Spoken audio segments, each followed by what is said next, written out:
Property dealer Raman कानपूरमध्ये आपल्या पत्नी आणि मुलीसोबत राहत होता.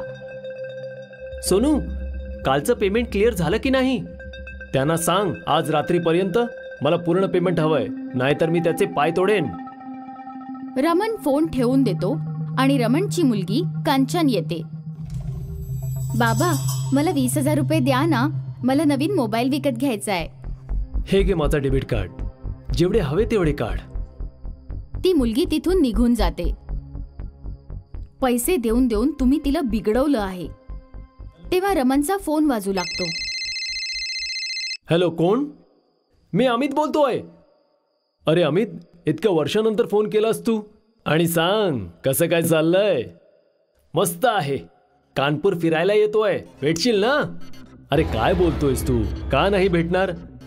तिथेच भेटू जिथे आपण कॉलेजच्या वेळी भेटायचो. तिथे कांचन एटीएम मधून पैसे काढायला जाते. पैसे काढताना कांचनची नजर सिक्युरिटी रूमवर पडते. तिथे सिक्युरिटी रूममध्ये व्हीलचेअरवर एक भयानक हडळ बसलेली असते. पैसे काढणारेस? तुझ्या बापाकडे खूप पैसे आहेत. हडळ व्हीलचेअरवर बसून बसून कांचनच्या गळ्यात फाशीचा फंदा टाकते आणि तिला आपल्याकडे ओढून घेते. वाचवा, वाचवा! रमनची बायको पळत त्याच्या जवळ पोहोचते. अच्छा ऐका, एटीएम मध्ये पैसे काढताना कोणीतरी आपल्या कांचनला मारण्याचा प्रयत्न केलाय. तेव्हा सोबत शर्माजी एटीएम मध्ये नेमके पोहोचले, नाहीतर देवास ठाऊक काय झालं असतं. काय? रमन हॉस्पिटल मध्ये जातो. बाबा, ते एटीएमच्या सिक्युरिटी रूम मध्ये व्हीलचेअरवर एक भयानक बाई बसली होती. तिने मला फाशी लावायचा प्रयत्न केला. व्हीलचेअर? दुसऱ्या दिवशी रमन आणि अमित एका रेस्टॉरंट मध्ये भेटतात. अरे काय झालं? तू आज निराश का आहेस? काल तर तू खूप खुश होतास. रमन अमितला कांचन सोबत झालेला प्रकार सांगतो. ही तीच व्हीलचेअर वाली मुलगी तर नाही ना? पण आपण तर तिला मारून टाकलेलं. कदाचित हे तिचं भूत असेल. काय मूर्खांसारखं बोलत आहेस तू? भूत प्रेत असं काहीच नसतं. तू विश्वास ठेव या नको ठेवू, पण मी तर या गोष्टींवर विश्वास ठेवतो. मी एका तांत्रिकाला ओळखतो. आपल्या दोघांना त्या तांत्रिकाकडून आपल्या घराची शुद्धी करून घेतली पाहिजे. जर ती व्हीलचेअर वाली आज तुझ्या कुटुंबावर हल्ला करू शकते, तर उद्या ती माझ्या कुटुंबावर पण करू शकते. तिथे अमितची बायको गॅसवर जेवण बनवत असते. तेव्हा व्हीलचेअर वाली हडळ तिथे येते आणि अमितच्या बायकोला पाय पकडून तिथून खेचून घेऊन जाते. वाचवा, वाचवा! ती हडळ अमितच्या बायकोला पहिल्या मजल्यावरून खाली फेकते. तिथे अमित आणि रमन बोलत असतात, तर अचानक अमितचा फोन वाजतो. काय? संजना हॉस्पिटलमध्ये आहे? मी तिथे पोहोचतो. ज्याची भीती होती तेच झालं. काही दिवसांनी अमित आपल्या बायकोसोबत आणि तांत्रिकासोबत रमनच्या घरी जातो. आम्हाला त्या आत्म्यापासून वाचवा. तांत्रिक हवन करतो. ओम ह्रीं क्लीं चामुंडाय नमः. ओम ह्रीं क्लीं चामुंडाय नमः. तेव्हा ती हडळ तिथे येते. कोण आहेस तू आणि तुला काय हवं आहे? मी रमन आणि अमितचा मृत्यू आहे. तांत्रिक आगीत आहुती टाकतो. ती हडळ ओरडते.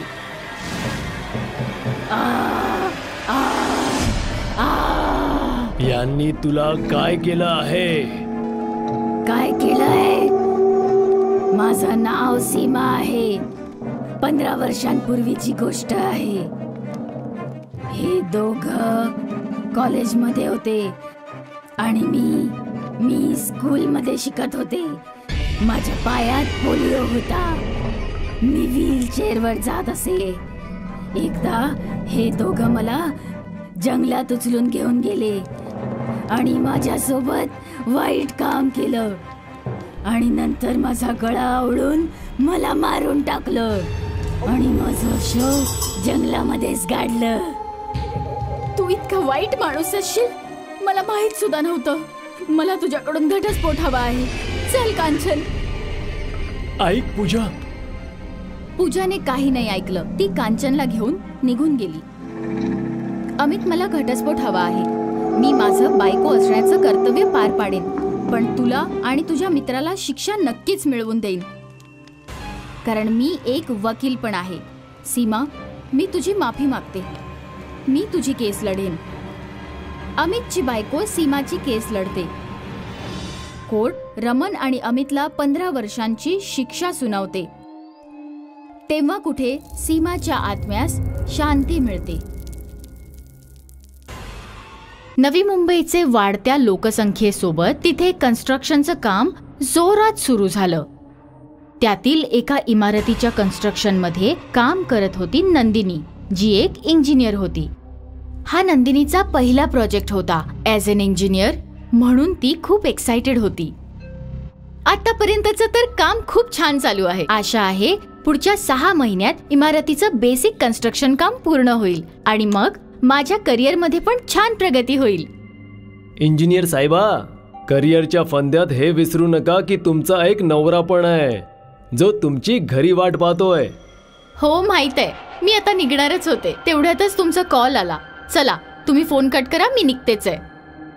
नंदिनी खूप दिवस साईटवर बसून काम सुपरवाइज करत होती.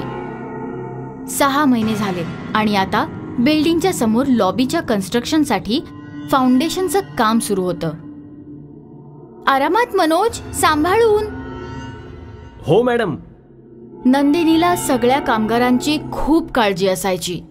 एक दिवस नंदिनी अर्ध्या दिवसातच साईटवरून निघून गेली. नंदिनीला घरी जाऊन खूप सारी तयारी करायची होती, कारण आज तिच्या लग्नाचा पहिला वाढदिवस होता. नंदिनीने स्वतःचं घर सजवलं आणि नंतर तिच्या नवऱ्याचे आवडते पदार्थ ती बनवू लागली. सगळं काही नीट झाल्यानंतर नंदिनीने एक खूप छानसा ड्रेस घातला आणि आता ती तयार होती. थोड्या वेळात विनोद घरी आला. Surprise! Happy anniversary! Wish you the same. मला वाटलं की तू विसरलीस. असं कसं होऊ शकतं मिस्टर हजबंड, की मी आपली अॅनिव्हर्सरीच विसरेन? मी तर तुझ्या गिफ्टची तयारी मागच्या 1 आठवड्यापासून करते. हे बघ, तुला फोटोग्राफीचा छंद आहे म्हणून कॅमेरा. अरे वा, आय लव्ह यू नंदिनी. विनोद त्याचं गिफ्ट बघण्यात मग्न झाला.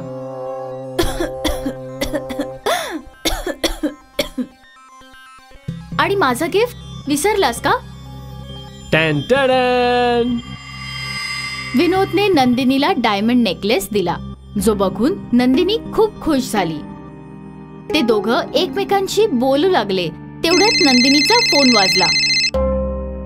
1 मिनिट विनोद, साईटवरून फोन आहे. हॅलो.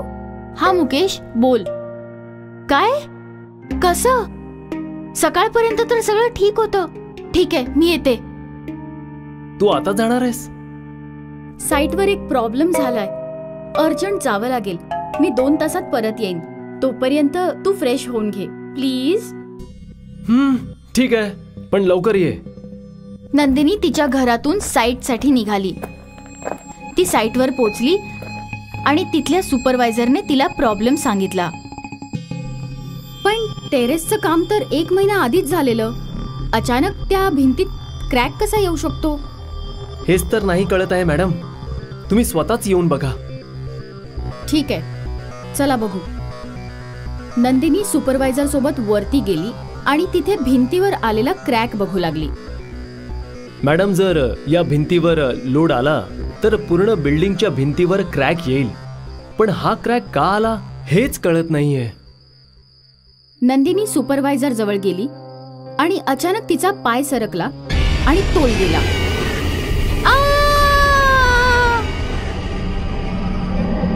मॅडम! नंदिनी सरळ कन्स्ट्रक्शन लॉबीच्या रॉड्सवर पडली आणि तो रॉड नंदिनीच्या आर पार गेला. नंदिनी तिथेच मेली. विनोद बऱ्याचदा नंदिनीचा फोटो बघून रडायचा. कन्स्ट्रक्शनचं काम काही थांबलं नाही, ते चालू राहिलं. पण सूर्य मावळल्यानंतर लोकांना नंदिनीचं किंचाळणं ऐकू यायचं. किंकाळी ऐकून लोक पळू लागले. जसं जसं बिल्डिंगच्या कन्स्ट्रक्शनचं काम पूर्ण झालं, तिथे लोक येऊन राहू लागले. पण प्रत्येक रात्री लोक नंदिनीच्या किंकाळ्या ऐकून घाबरून जायचे. मग काही महिन्यांनी तिथे एक बाई राहायला आली, मधुनिका. मधुनिका एक माध्यम होती. ती आत्मांसोबत बोलू शकत होती आणि आत्मे तिच्या शरीरात पण येऊ शकत होते. एका रात्री मधुनिकाने नंदिनीच्या आत्म्याची किंकाळी ऐकली. ती तिच्याकडे पळाली. मधुनिकाने बघितलं की नंदिनीचा आत्मा रडत होता. काय झालं? तू रडत का आहेस? तू मला बघू शकतेस का? हो. पण कसं? कारण मी एक माध्यम आहे, माणूस आणि आत्म्यांमधील. तुझा आत्मा इथे कसा आला? नंदिनीच्या आत्म्याने तिला स्वतःची गोष्ट सांगितली. ओ, तुझ्यासोबत खूप वाईट झालं. पण तुझी शेवटची इच्छा काय होती, जी अपूर्ण राहिली आणि तू इथेच अडकलीस? मला माझ्या नवऱ्याला स्वतःच्या हाताने भरवायचं होतं, पण त्याच्या आधीच मी मेले. मी तुझी ही इच्छा पूर्ण करू शकते आणि तुला मुक्तीही मिळवून देऊ शकते. काय? हे खरंच होऊ शकतं? हो. पुढील पौर्णिमेला मी तुला बोलवेन. तुला माझ्या शरीरात प्रवेश करायचंय आणि स्वतःची इच्छा पूर्ण करायची आहे. मग तू मुक्त होशील. पण तोपर्यंत तू कुणालाही घाबरवणार नाहीस. प्रॉमिस? प्रॉमिस. दुसऱ्या दिवशी विनोदला भेटायला मधुनिका त्याच्या घरी गेली. तुम्ही नंदिनीचे पती आहात ना? पण कदाचित तुम्हाला माहित नाहीये की नंदिनीला मरून खूप वर्ष झाली आहेत. हो, मला माहितीये की नंदिनीला अजूनपर्यंत मुक्ती नाही मिळाली. तुम्हाला काय म्हणायचंय? मी एक माध्यम आहे, म्हणजे माणूस आणि आत्म्यांमधील दरवाजा. मी तुम्हाला बघू शकते आणि आत्म्यांना देखील. आणि कालच मी नंदिनीच्या आत्म्याला भेटले. आत्मा? विनोद, नंदिनीला अजूनपर्यंत मुक्ती मिळालेली नाहीये, कारण तिची शेवटची इच्छा अजूनही बाकी आहे. तिला स्वतःच्या हाताने तुला डिनर भरवायचं होतं.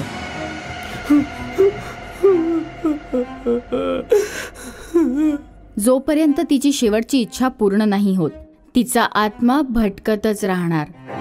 पण आता हे कसं शक्य आहे? शक्य आहे. कदाचित याचमुळे मला त्या बिल्डिंगमध्ये आणलं गेलं. मी एक माध्यम आहे. कोणताही आत्मा मी बोलवल्याने माझ्या शरीरामध्ये येऊ शकतो आणि पुढच्या पौर्णिमेला नंदिनीचा आत्मा माझ्या शरीरात असेल आणि मी तुला जेवण भरवेन आणि कदाचित रडेन सुद्धा, पण त्याने तिला मुक्ती मिळेल. म्हणून तुम्ही पुढच्या पौर्णिमेला रात्री माझ्या घरी या. मी नक्की येईन. विनोदला सहानुभूती देऊन मधुनिका तिथून निघून गेली. पौर्णिमेचा दिवस आला आणि मधुनिकाने दिवसापासून तयारी सुरू केली. तिने जमिनीवर पंचकोन बनवला, वेगवेगळे दगड आणले आणि शांतपणे ध्यान करत बसली. 7 वाजता तिच्या घराची बेल वाजली आणि विनोद आला. आता जसेही माझं ध्यान पूर्ण होईल, मी नंदिनीला बोलवेन. मग या रूमच्या लाईट्स बंद होतील आणि हवा जोरात चालू लागेल. तेव्हा नंदिनी माझ्या शरीरात प्रवेश करेल. मी जेवण बनवून ठेवलेलं आहे. नंदिनी तुम्हाला हे जेवण भरवेल आणि बेशुद्ध होईल आणि मग बस तिला मुक्ती मिळेल. तिला काही त्रास तर नाही होणार ना? नाही. ठीक आहे. आणि मग मधुनिका ध्यान करू लागली. थोड्या वेळाने, नंदिनी, नंदिनी, तुझा विनोद आलेला आहे. बस एवढं बोलल्यावर वारा जोरात वाहू लागला. रूम मधले लाईट्स चालू बंद होऊ लागले आणि जेव्हा मधुनिकाने डोळे उघडले तेव्हा, विनोद, विनोद, मी तुझी नंदिनी आहे. नंदिनी, नंदिनी. रडू नकोस विनोद, नाहीतर मी पण स्वतःला नाही सांभाळू शकणार. खूप वेळ दोघं एकमेकांना बघून रडत राहिले. नंदिनी, तुझी शेवटची इच्छा. आणि विनोदने नंदिनी समोर प्लेट ठेवली. नंदिनीने रडत रडत चपातीचा एक तुकडा तोडला आणि डाळीत बुडवून विनोदला भरवला. विनोद रडत रडत खात होता. नंदिनी त्याला भरवत राहिली आणि तो खात राहिला. आता माझ्या जाण्याची वेळ आली आहे. नंदिनी, नंदिनी, नंदिनी. आणि नंदिनी बेशुद्ध झाली. विनोद काही वेळ रडत राहिला आणि नंतर त्यांनी मधुनिकाच्या चेहऱ्यावर पाणी मारलं. तुम्ही ठीक आहात? हो, आता नंदिनीला मुक्ती मिळेल.